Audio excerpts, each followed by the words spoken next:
What it do, YouTube? Tony Bugs, that my works out with another video. Just a little recap over the weekend fights, the zone and Showtime and all that. But I'll just start with the women.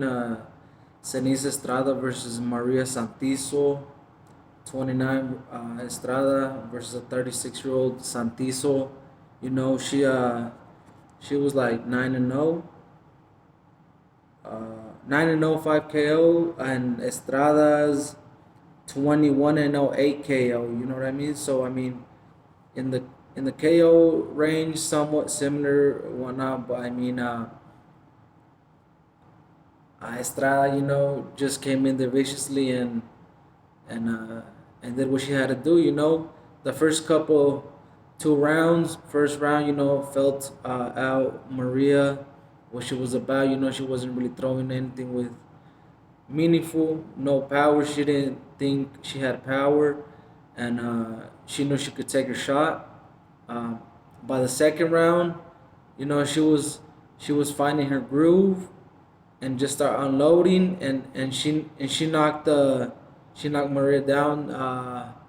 Dang, I forgot if it was the first round or the second round, um, but the third round, she came. Estrada came in there and knocked her down again, and just knocked her out with the right. In the third round, which didn't really show much, but I mean that just goes to show you the champ.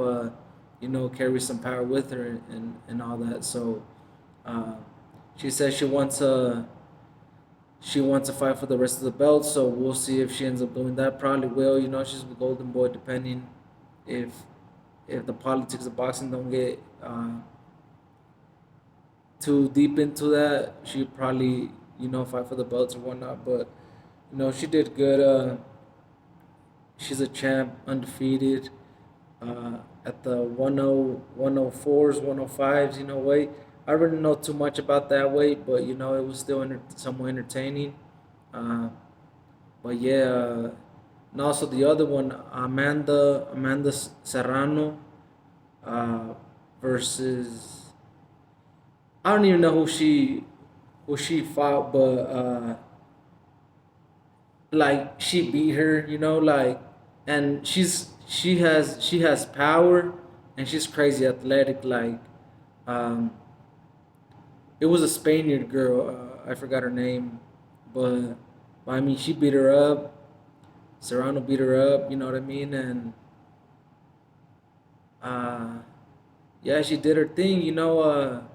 She's also a champ at her weight, but she's looking to fight Katie Taylor at lightweight, since Serrano fights at featherweight.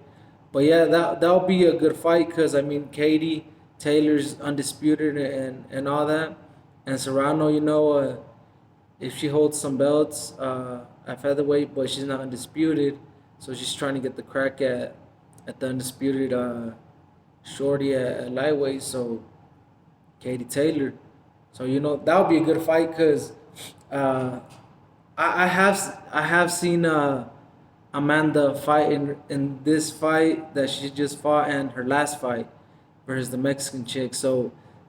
Like I said, she has some power. She's fast and she's athletic. So I don't know, like being at featherweight, she looks strong at featherweight. So I think she can compete and maybe even win Katie Taylor. But I mean, it's still a tough task, and let's see if she's gonna be able to overcome that. So, I mean, I think she might, but we'll see.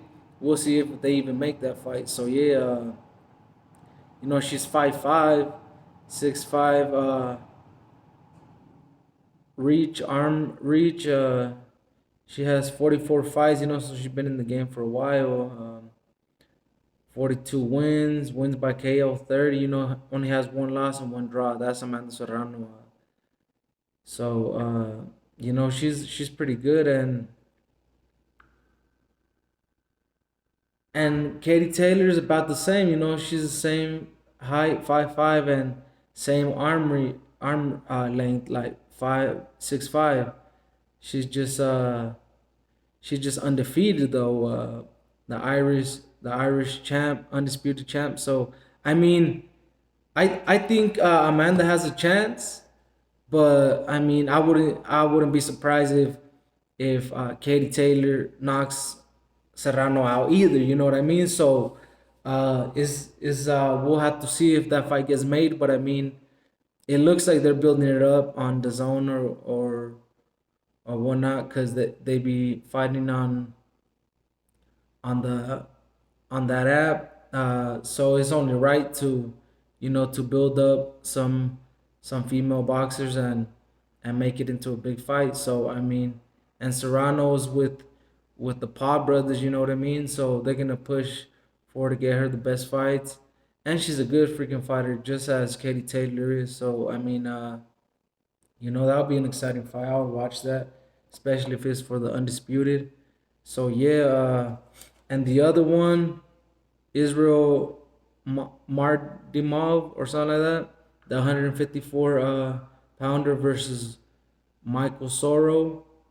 Yo, for having 7 fights, they're moving the, I don't know where he's from. He's from like Eastern Europe or something like that. From like one of those countries, Uzbekistan or something like that.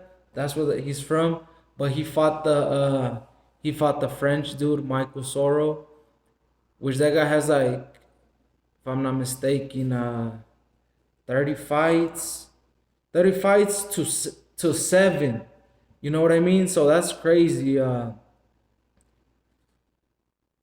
That's crazy.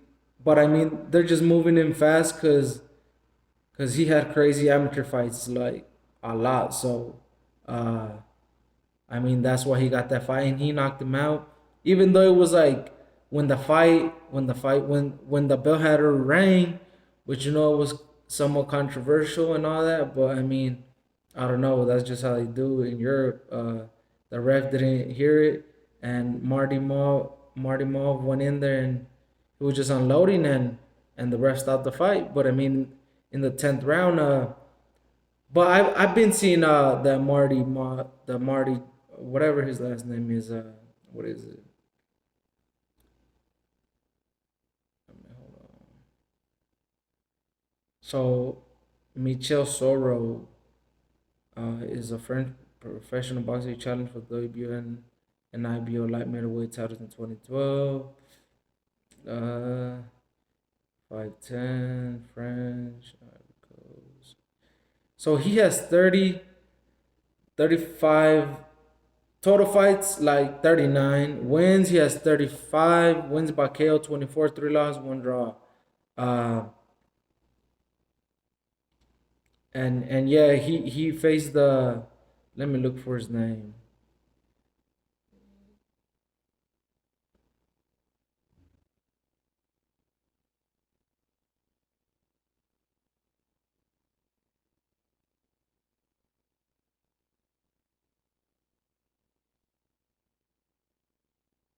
I can't find him. Well, anyway, he's some Uzbekistan or something like that. He's a 54 pounder. He fought that French guy, but I mean, like I'm saying, 7 fights, 7 knowing, like 5 KO. Uh, he TKO'd a guy with like 39 fights, almost 40. You know what I mean? That should tell you something. But I mean, he has, like I said, he's one of those Eastern European cats that that have 300 plus fights. So once they turn pro and come to the U.S. or something, they're fast tracked to the championship faster because they have so many amateur fights, championship fights. A lot of these guys are like gold medalists. So yeah, like I mean, before the pandemic, that everything stopped, he was coming along and they're bringing him up on like a lot of cards. So that's where I first seen him. But he's coached by Joel Diaz and the Diaz brothers, right there like in Coachella, California. So I mean, he's trained here in the U.S. And he's pretty good. He has pop in his punch. So I don't know, like he's gonna be looking to fight the champion, whoever comes out undisputed out of Mel Charlo and and Brian Castano. So whoever wins out of that fight, he's probably gonna be wanting to get a crack. As a lot of people, a lot of boxers in that weight, that are fighting for the number one spot, mandatories to the belts, WBC, WBO, IBF, and all that. But I mean, he just so happened to fight, and yeah, that's just my view on him and all that. He's a good boxer and all that. So that was him, and also lightweight fighter, Rayo Valenzuela fought, the Sinaloense, fighting out of Seattle, Washington, Southpaw. You know what I mean? Hard hitter. Like, I've been seeing him for a bit, ever since, like, I've been seeing him with Benavides Bros. Like, they've been saying nothing but good stuff about him, and he's been showing it in the ring. Like, he even raised his hand to replace Rolly Romero versus the Tank, but you know what I mean, that wasn't gonna happen. They know what it is with Rayo. I think he's a skilled fighter with a lot of. He does get hit, you know what I mean, but I mean he's barely coming up. But I see he's gonna take the hard road, having to fight the fighters that no one wants to fight.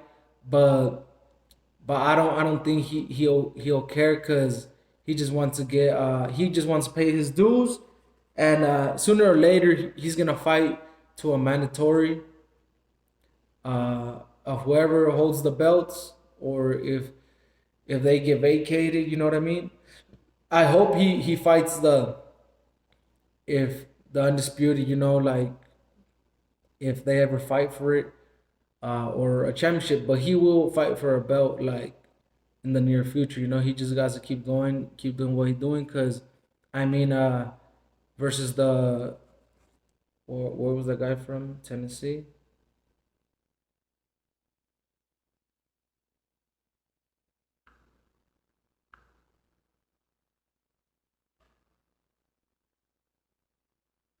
Nashville, Tennessee. Yeah. Austin Dulé, lightweight.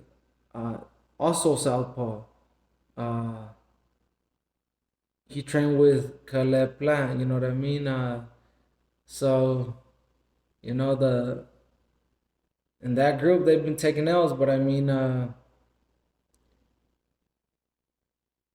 and but I mean, they know what it is with Rayo, because um, I seen that Rayo said that he knocked down, or he KO'd Teofimo a couple times in sparring, and I also seen Rolly's posted a video of like,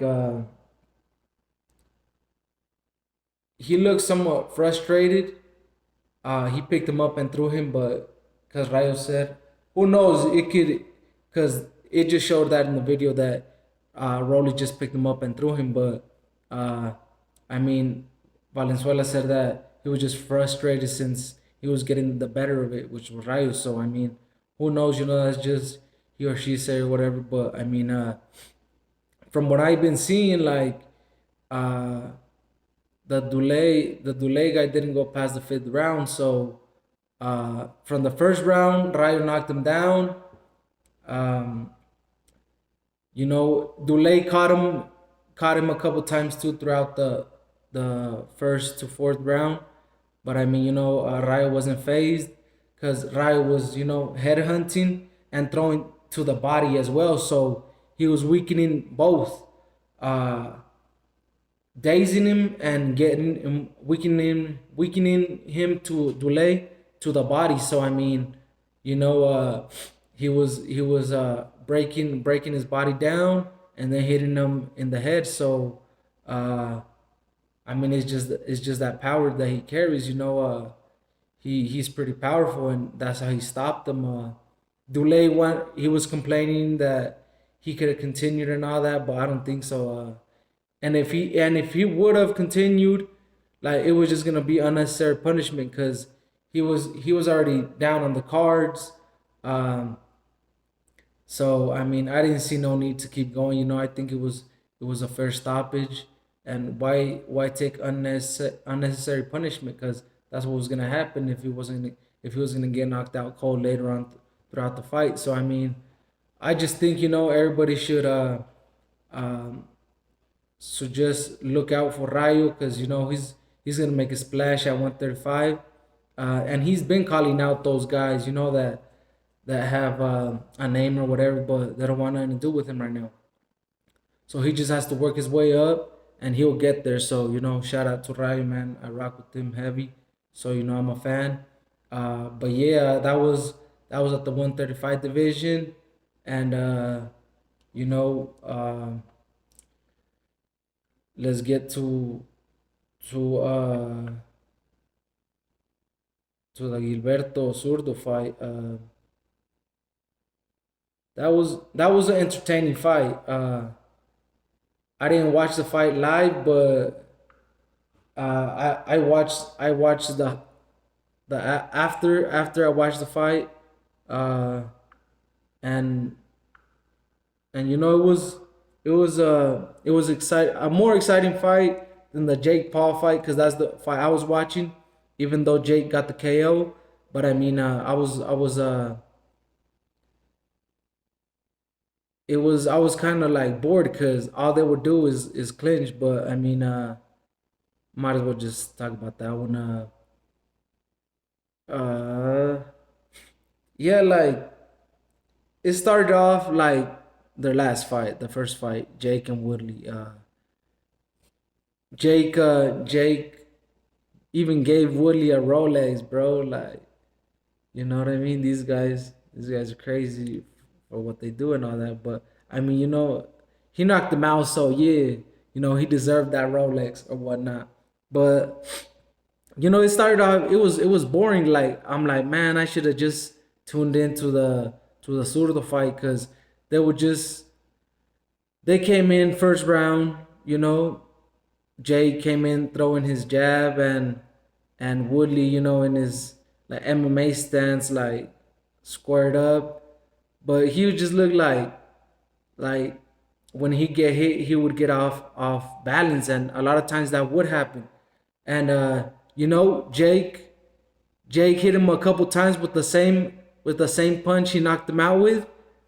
He hit him like three hard shots with the overhand right. So I seen that, and I missed the shot he got knocked out with. But I mean, we'll get there. Woodley would get some good shots, but like I said in the last video I did, like he just didn't have enough. He didn't have enough power or enough to throw. Like he just didn't. He don't throw enough. Uh, and he was getting dirty in there. Like there was some head clashes. I ain't saying he was dirty because of that, but he was try to elbow, and he like also try to pick him up and throw him. He was his instinct of MMA and all that. But I mean, once Jake got bloodied from the headbutt, it was impairing his vision. He really couldn't see. Like, I don't know. Let's see how he's gonna handle that. Let's see how he's gonna handle that. Like all that blood in his eyes. Is he gonna be is he gonna be able to do what he's been doing? And nope. He stopped jabbing, and he would just go in there and throw a right or a hook or something, and he would just grab. Jake would. But same as Woodley too. Like he would throw like one punch, and that would just clinch. Like that was real boring to me. And then I wasn't even paying attention when Jake knocked him out. Like, cause it was boring. I wasn't even paying attention like half of the fight. I'm like, man, I was already like annoyed. I'm like, I should have just watched the Zurdo fight, and boom, you just see him throw that overhand and knock Woodley out, and that's when everybody's like, oh, you know what I mean? Like we was all like surprised because I didn't expect that. I didn't expect Jake to knock Woodley out, especially not this second fight. Cause I mean, like I'm telling you, it was like boring. I'm like, bro, all they doing is clinching. Like it is what it is. Like this was gonna be. And nope, sixth round, it didn't even go to distance. So two more rounds. So so Jake, he's been beating ex UFC fighters, champs, now with Woodley. You know what I mean? Uh, I think he has a shot and to really make it in boxing. You know what I mean? If he just keeps training, and I think as he obviously will. So he has like four fights. I believe he is gonna keep training and keep going with it. And he end up might fighting for a real championship belt. Like he's a cruiserweight. Like those, that's why like the football players, NBA players, since they're high in weight, they can come and be fighters because they're heavyweights. Heavyweights have a chance to, if they never box in their life, they can box for a year and at least get in there with like a contender or somebody and make competitive because they're just elite athletes as well. So I mean, Jake, that's the thing about Jake, man. He's an influencer YouTuber. Like he was a football player, so yeah, you know what I mean. You could say he could have made it pro or something if he would have continued his basketball career, but basketball football career, but he didn't.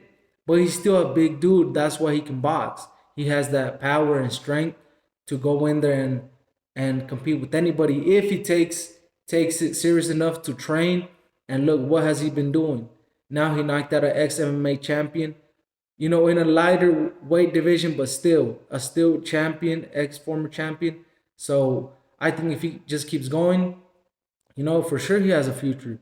But to be calling guys out like the Canelos and all that, which I think is possible if he keeps going and gets more experience, Canelo will for sure take that later in the future. Like he will for sure get that, make that fight because it will be a big, huge fight, and rack in some M's, 100 plus. Who knows, But I could for sure see that. So I mean, for the other guys, how they're trying to get AB to fight him, like, bro, no, you don't want to see no Adrian Broner unless you want to see him get knocked out. Like they're just too small. Tank is too small. Like I don't know, like Jake, he's a big dude. Like I don't think Tank or AB can do anything. You might need like a Spence, uh, you know, Jermall Charlo or something like that, maybe, but they haven't even called for that fight, obviously. But I mean, that's just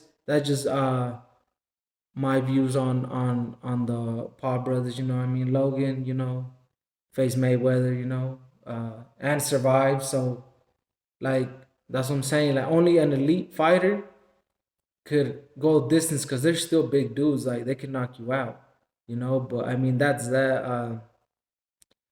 Now for the surdo fight, which is crazy. Like I predicted it wouldn't go past the fifth round, but nah, like from the first round, Gonzalez like buzzed Zurdo. I didn't expect that, but he still did it either way.